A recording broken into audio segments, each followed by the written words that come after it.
freezing cold water splashes against the jagged rocks of this foreboding prison, where the ghosts of murderers, mobsters and rioters still remain trapped inside the cold, damp walls. So many frightening sounds and encounters have been reported here that even the most skeptical can't ignore them. Today we will dissect the many dark tales of Alcatraz and the entities tormented for eternity. From Al Capone, the creepy thing that haunts cell 14D, the butcher and the birdman of Alcatraz, there are many stories to be told. So let's explore the sinister history of a place steeped in intrigue, starting with the prison shower. In here there have been countless reports of the sound of a twanging banjo echoing in the still room. As if that's not creepy enough, an eerie coldness fills the room, letting you know you are not alone. But who is playing in the darkness of this isolated area? That would be Al Capone, the infamous Chicago mobster. He created a lot of jealousy and anger among the other guests of the prison. You see, Big Al, as he was also known, not only managed to continue running rackets from behind bars,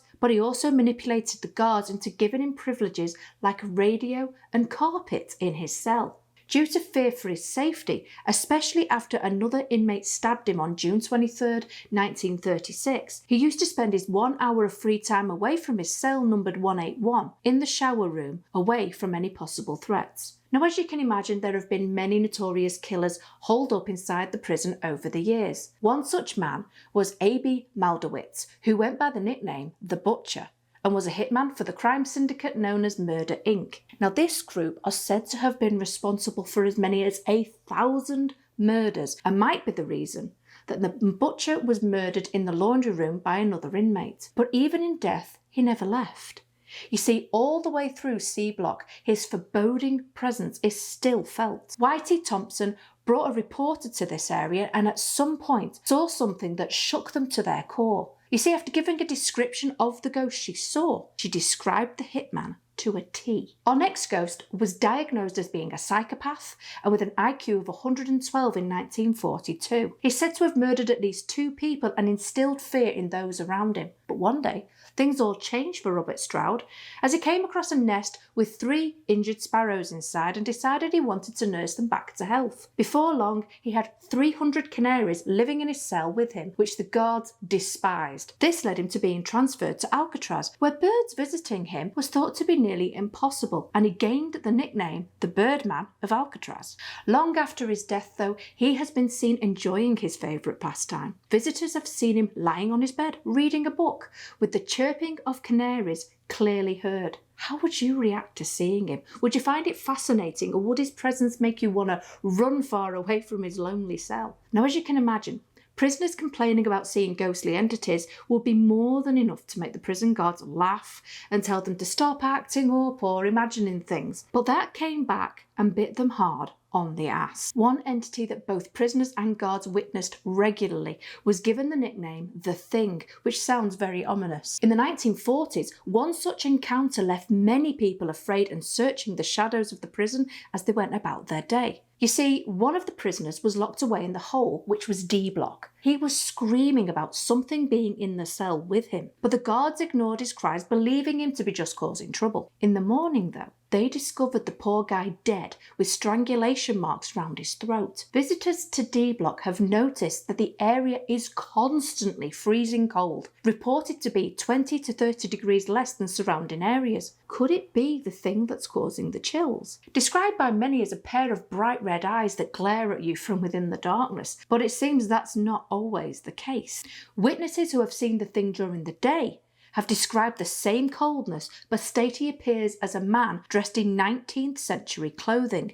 And even more scary, he's not confined just to D Block, he roams the prison freely. Could it be the spirit of a prison guard, say? The prison was truly a miserable place to be locked up in, as between dodging ghosts, murderous inmates and prison guards who loved to bully, the living conditions themselves were horrific. There was no natural water source, meaning prisoners had no option but to drink contaminated water, which led to plenty of sickness. Made worse is the fact that illness was hard to fight when you were also weak from only receiving 1 meal per day. Now, all this combined with the fact that for 23 hours of the day you were in darkness, locked in your cell with no natural light, it caused a lot of frustration and anger. If you dared to voice your concerns, you'd be kicked down into what was described as a torture chamber. a place that consisted of holes carved into the rock that was damp and unlit, a place where you were treated even more severely and beatings by the guards but commonplace. This obviously made men think about escape or rioting,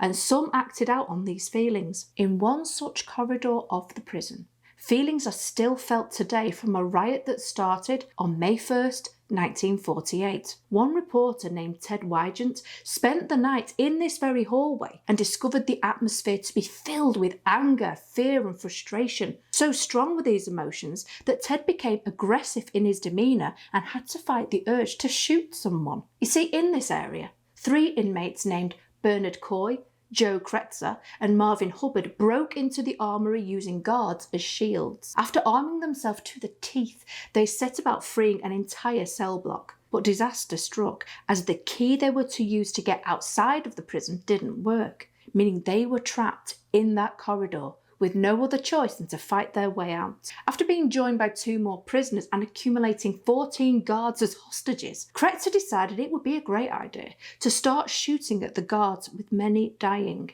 After 2 days, the battle came to a head, with a group of guards freeing the hostages and the prisoners scattering to higher ground. When it seemed all hope was lost for them, the 3 men asked to surrender. But by this point, Warden Johnston had had enough and refused. Instead, on the 3rd day, the warden brought in the US Marines and the 3 inmates were killed. It is not only the reporter that has commented on the intense feelings still radiating in the area. Many guests to the prison have felt the same anguish. Whatever those prisoners experienced, it appears clear that they want people to know about it even today. Now, as mentioned, some prisoners thought rioting was their only option, whereas others figured, why not get the hell out of this place and escape? Problem was, Alcatraz was known as the inescapable prison, but even this didn't stop people from trying. It is said that between 8 and 13 men have died trying to escape the island.